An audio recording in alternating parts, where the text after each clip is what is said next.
તો આ તરફ સુરતથી આ મહત્વના સમાચાર સામે આવ્યા। સુરતની નવી સિવિલ હોસ્પિટલ વધુ એકવાર વિવાદમાં આવી છે। હોસ્પિટલનો એક વિડીયો સોશિયલ મીડિયા પર ખૂબ જ ઝડપથી વાયરલ થઈ રહ્યો છે। વિડીયોમાં એક તરફ દર્દી સારવાર માટે વલખા મારી રહ્યા છે તો બીજી તરફ બાજુમાં ડોક્ટર આરામ ફરમાવી રહ્યા હોય તેવા દ્રશ્યો સામે આવ્યા છે। રાત્રે 2 વાગ્યાનો સિવિલ હોસ્પિટલનો આ વિડીયો સામે આવ્યો છે। ઇમરજન્સી વોર્ડનો આ વિડીયો સોશિયલ મીડિયા પર વાયરલ થઈ રહ્યો છે, જેમાં ફરજ પરના ડોક્ટર સૂઈ ગયા તો કેટલાક મોબાઈલમાં વ્યસ્ત હોવાનું દેખાઈ રહ્યું છે, જ્યારે એક મહિલા હાથમાં મહેંદી મુકાવી રહેતા હોય તેવા નજરે પડી રહ્યા છે। સિક્યોરિટીવાળાને બોલાવીને વિડીયો ડિલીટ કરવા માટે ખૂબ જ દબાણ કર્યું હોવાની માહિતી પણ સામે આવી। આક્ષેપ અહીંયા કરવામાં આવી રહ્યા છે। હોસ્પિટલનો આ વિડીયો અત્યારે સોશિયલ મીડિયા પર ખૂબ જ વાયરલ થઈ રહ્યો છે। નવી સિવિલ હોસ્પિટલ વધુ એકવાર વિવાદમાં આવી છે। દ્રશ્યો આપ અત્યારે ટીવી સ્ક્રીન પર જોઈ રહ્યા છો। એક્સક્લુઝિવ દ્રશ્યો ટીવી 13 ગુજરાતીના માધ્યમથી આપ જોઈ રહ્યા છો। હોસ્પિટલમાં લોકો સારવાર માટે આવે પરંતુ ડોક્ટરોની ખૂબ જ ગંભીર બેદરકારી સામે આવી।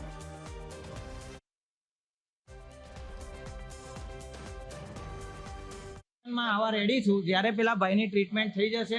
પહેલા મેડમ આપણે બધાને 2-5 મિનિટ કીધું, હજુ લગીને કોઈ ડૉક્ટર આવ્યું નથી। ઇમરજન્સી વોર્ડમાં હું આવેલો છું અત્યારે। હું અત્યારે મેડમ ઇમરજન્સી વોર્ડમાં આવ્યો છું। બધા ડૉક્ટર અહીંયા બેઠા છે, સૂંઘેલા છે, એક જણ મોબાઈલ લઈને બેઠું છે, પછી ઊભા થઈને જોવા જાઓ છો ત્યાં પેશન્ટની હાલત તમે જોઈ શકો છો કે પેશન્ટ કઈ પોઝિશનમાં અત્યારે છે। ડૉક્ટર ઇમરજન્સી વોર્ડમાં સિવિલ હોસ્પિટલમાં રાતના 2 વાગે છે નહીં। हाँ कोई बात नहीं मैडम, मैं डिलीट कर दूंगा। हाँ बना लो, जहाँ देना है वहाँ दे दो, मेरा भी बना लो। हाँ पेपर में दे दो। कोई बात नहीं। 5 મિનિટ થઈ ગઈ છે। પેલા પેશન્ટની હાલત જોઈ લો। અહીંયા કોઈ ડૉક્ટર નથી, કંઈ વાંધો નહીં। મારે વિડીયોનું બીજું કોઈ કારણ નથી। હું પોલીસ સ્ટેશનમાં લઈ જજો, હું ડિલીટ મારી દઈશ ત્યાં। હા વિડીયો ઉતારો છે એમ ટ્રીટમેન્ટ કરાવવાની છે, કોઈ ડૉક્ટર હાજર નથી। એક ડૉક્ટર સૂંઘેલા છે, એક ડૉક્ટર અહીંયા બેઠા છે, મોબાઈલ જોવે છે। હજુ લગીને આમને કહું છું કોઈ ડૉક્ટર અત્યાર સુધી આવ્યા નથી। અત્યાર સુધી કોઈ ડૉક્ટર આવ્યા નથી। ડૉક્ટર આવશે, હું પોલીસ સ્ટેશનમાં આવવા રેડી છું। જ્યારે પેલા ભાઈની ટ્રીટમેન્ટ થઈ જશે હું પોલીસ સ્ટેશનમાં આવવા રેડી છું। વિડીયો બનાવવાનો સવાલ નથી। ડૉક્ટર ઊંઘેલા છે, હજુ લગીને ઇમરજન્સી વોર્ડ રાતના 2 વાગ્યા છે, કોઈ ડૉક્ટર હાજર નથી। એની માટે આ વિડીયોગ્રાફી ચાલુ છે।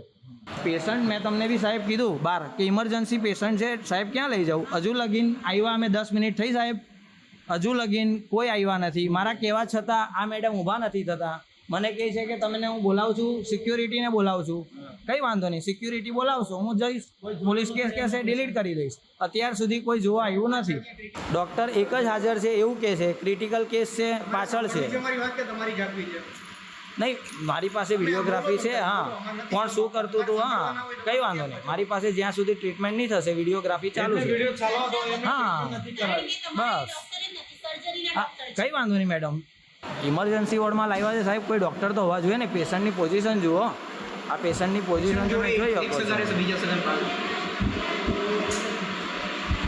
મેડમ। 5 મિનિટથી હું અહીંયા આવ્યો છું। આ સાહેબ મને ખબર છે કે કેવી કેસમાં પેલા પેશન્ટ છે।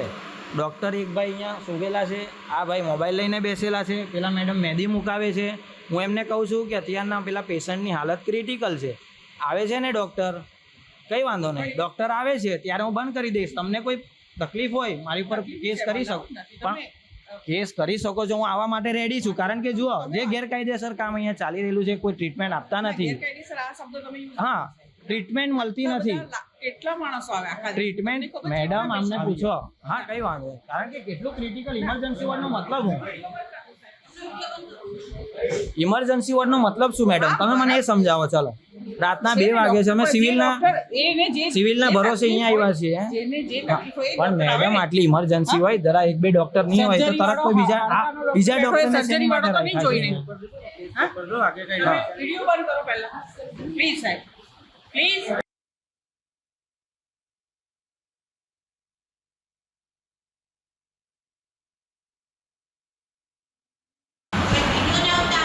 મેડમ એ ભાઈ ક્યારના આવ્યા છે, તમે કહી દો કે કોઈ ડૉક્ટર નથી એમ કહી દો ને। ઇમરજન્સી વોર્ડમાં હું અત્યારે આવ્યો છું, સિવિલ હોસ્પિટલ સુરત। અત્યારના પેશન્ટ હેરાન થાય છે, ઇમરજન્સી વોર્ડમાં હું લાવ્યો છું। આ બધા ડૉક્ટર અહીંયા બેઠા છે, આ પોઝિશન અહીંયા ચાલી રહેલી છે। આ ક્યારના પેશન્ટને લાવ્યા છે, હજુ લગીને કોઈ ડૉક્ટર આવ્યું નથી। એમને બેક પેઇન થાય છે, અત્યારે બી હું કહું છું એમને બેક પેઇન થાય છે। હજુ લગીને 5 મિનિટ થઈ છે। ઇમરજન્સી વોર્ડમાં અમે આવેલા છીએ, અત્યાર સુધી કોઈ આવ્યું છે નહીં અહીંયા। इसलिए मैं वीडियो बना रहा हूँ। डिलीट करना हो तो मैं बाद में डिलीट कर दूंगा, पुलिस केस में कर देने का मेरे खिलाफ। दो इधर दो वो दो तो सही। आपको कोई तकलीफ हो मैं इधर ही हूँ, आप मेरे को बता देना कि मेरे को तकलीफ है, मेरे पास पूरा वीडियो है क्या हो रहा है इधर। तुम्हें ये करना है ना। पुलिस बुला लो, कोई बात नहीं, मैं इधर ही खड़ा हूँ, पुलिस को बुला लो। आप मैडम पुलिस को बुला लो, मैं इधर ही खड़ा हूँ।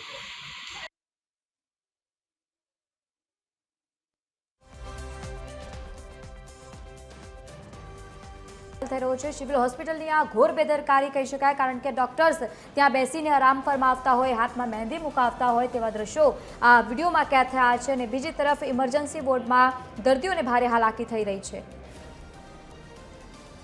સંવાદદાતા જયેન્દ્ર પાંડે ફોન લાઈન પર જોડાયા છે। જયેન્દ્ર, સુરતનો આ વિડીયો જે સામે આવ્યો છે સિવિલ હોસ્પિટલનો, ખૂબ જ ઘોર બેદરકારી કહી શકાય, શું કહેશો?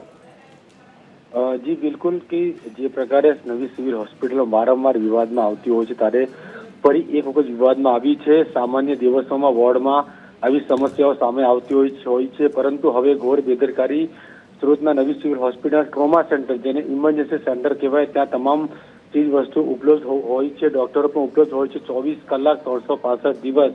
પરંતુ ગઈકાલની રાત્રિનો જે વિડીયો સોશિયલ મીડિયામાં વાયરલ થયો છે તે આખી નવી સિવિલ હોસ્પિટલની ટ્રોમા સેન્ટર આખું પોલ ખોલી દીધું છે કે કયા પ્રકારે ડોક્ટર, નર્સ અને લોકો કાર્ય કરતા હોય છે। રાત્રે 2 વાગ્યાની આસપાસનો વિડીયો છે, જે વ્યક્તિએ વિડીયો વાયરલ કર્યો છે તે પોતાના ભાઈબંધને લઈને સિવિલ હોસ્પિટલ પહોંચ્યો હતા। તેને બેક સાઈડ પર પેન થતું હતું, પરંતુ કોઈ પણ ડોક્ટર તેને જોવા માટે તત્પરતા દાખવી ન હતી। બાજુમાં જે નર્સો બેઠા હતા તે મોબાઈલમાં વ્યસ્ત હતા, અન્ય જે લોકો હતા તે હાથમાં મહેંદી પડાવી રહ્યા હતા। એટલે કે નવી સિવિલ હોસ્પિટલ કોઈ સંગીત સંધ્યા કે કોઈ કાર્યક્રમ હોય તેવું લાગી રહ્યું હતું। આ તમામ પ્રકારના વિડીયો જોઈને જ્યારે નર્સોને ખબર પડી હતી તેમણે તાત્કાલિક ધોરણે નવી સિવિલ હોસ્પિટલના હોસ્પિટલ તંત્ર જે છે સિક્યુરિટી તંત્રને જાણ કરી હતી, જેથી સિક્યુરિટી દોડી આવ્યા હતા અને જે વ્યક્તિ વિડીયો ઉતારી રહ્યો હતો તેને પાસેથી મોબાઈલને ડિલીટ કરવા માટે પણ તેને આગ્રહ કર્યો હતો, પરંતુ તેમણે તેનો પ્રતિકાર કરતા કહ્યું હતું કે 10 મિનિટથી વધુનો સમય થઈ ચૂક્યો છે, પરંતુ કોઈ પણ ડોક્ટર હજી સુધી આવ્યું નહીં। આ કયા પ્રકારની ટ્રીટમેન્ટ થઈ રહી છે, ઉપર ત્યાં નવી સિવિલ હોસ્પિટલની ઇમરજન્સી છે ત્યારે તેમના દ્વારા પણ કોઈ પણ પ્રકારનો જવાબ આપવામાં ન આવ્યો હતો। તેમ જણાવવામાં આવ્યું હતું કે તમે ચાલો પોલીસ સ્ટેશન ચાલો, પરંતુ પોલીસ સ્ટેશન જવા પહેલા તેમણે એમ જણાવ્યું હતું કે તમે પહેલા ટ્રીટમેન્ટ કરો, પછી હું પોલીસ સ્ટેશન આવવા તૈયાર છું। પરંતુ તે સમગ્ર બાબતને લઈને નવી સિવિલ હોસ્પિટલના જ્યારે આરએમઓને પૂછવામાં આવ્યું ત્યારે તેમણે જણાવ્યું કે આ સમગ્ર બાબતે હું તપાસ કરી રહ્યો છું। તે રાત્રિ દરમિયાન કોણ સુપરવાઇઝર હતું તેમના વિરુદ્ધમાં ચોક્કસથી જે છે કાર્યવાહી કરવામાં આવશે। પરંતુ ઉલ્લેખનીય છે કે નવી સિવિલ હોસ્પિટલ આવી બધી બાબતોને લઈને વારંવાર વિવાદમાં આવતી હોય છે, પરંતુ જ્યારે 365 દિવસ 24 કલાક ખુલ્લું રહેતું ટ્રોમા સેન્ટરમાં આવી હાલ હોય તો લોકોને શું સેવા પાડશે આ ઇમરજન્સી સેવા, તે લોક પ્રશ્ન ઉઠી રહ્યો છે। જી બિલકુલ જયેન્દ્ર, આભાર સમગ્ર માહિતી સાથે જોડાવા બદલ। તો જ્યારે હોસ્પિટલ વિવાદમાં આવે, ગંભીર બેદરકારી સામે આવે, ખરેખર ચિંતાનો વિષય છે। રાત્રિ દરમિયાન દર્દીઓને ભારે હાલાકી થઈ રહી અને બીજી તરફ ડોક્ટર આરામ ફરમાવતા હોય તેવા દ્રશ્યો સામે આવ્યા।